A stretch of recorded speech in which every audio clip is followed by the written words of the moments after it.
Bien, j'ai bien... Ça fonctionne, ça? Faut appuyer dessus?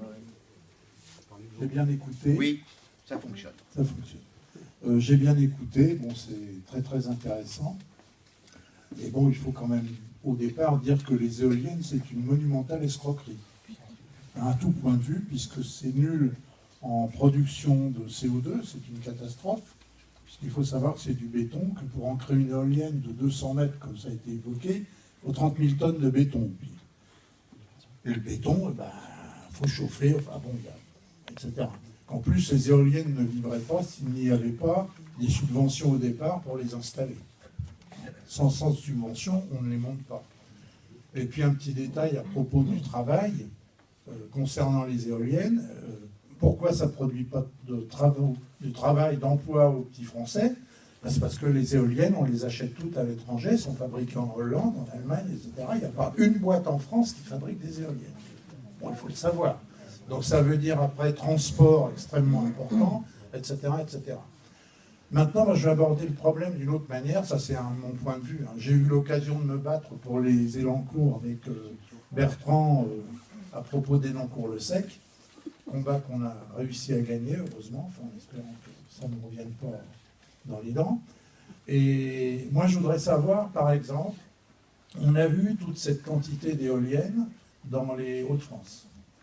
Alors bon, c'est facile à voir quand on prend l'autoroute.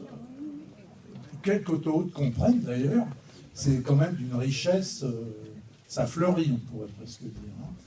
Alors moi, ma question, combien est-ce que ça fabrique de kilowattheures? L'ensemble de ce qu'il y a dans les Hauts-de-France, quelle est la production en kilowattheures? Par rapport, par exemple, à une centrale ou thermique ou nucléaire ordinaire.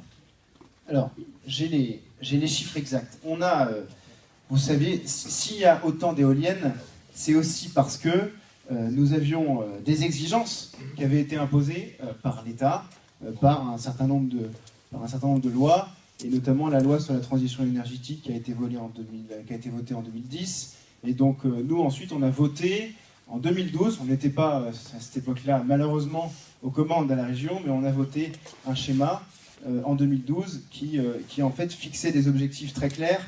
Vous savez, à l'époque, c'était la Picardie, la belle Picardie. Eh bien, les chiffres étaient clairs. C'était 2800 mégawattheures en matière d'objectifs. Le Nord-Pas-de-Calais, c'était 1347. Au total, ça faisait 4147 mégawattheures pour la fourchette haute. Sachez que dans la région, aujourd'hui, quand on cumule toutes celles qui existent aujourd'hui, eh bien, nous sommes à 5675 mégawattheures, alors que l'exigence, l'objectif, était de 4147. Voilà l'état des lieux en matière énergétique de l'éolien. Et tout ça pour vous dire qu'on a dépassé de plus de 15% l'objectif qui nous était imposé par l'État. Mais à partir du moment, moi je vais vous dire, à partir du moment où l'État nous fiche la paix, quand on lui dira, écoutez, nous on est d'accord pour les énergies renouvelables, mais on veut faire autre chose que de l'éolien, nous ça nous va. Puisque comme je vous l'ai dit, on a un certain nombre de mesures qu'on prend, et qui sont des mesures fortes, sur les énergies renouvelables alternatives à l'éolien. Par contre, s'il continue de nous imposer d'installer des éoliennes partout, je peux vous dire qu'avec le président Bertrand, ça va barder. Sur les prix, c'est une vraie question, parce qu'effectivement, il a fallu booster, en quelque sorte, l'éolien il y a de ça 20 ans. Et Toménil, j'y étais la semaine dernière, le conseil municipal m'expliquait, me racontait l'installation des premières éoliennes il y a 17 ans de ça. Pour booster, qu'a-t-il fallu faire? Ça a été que l'État, donc EDF, achète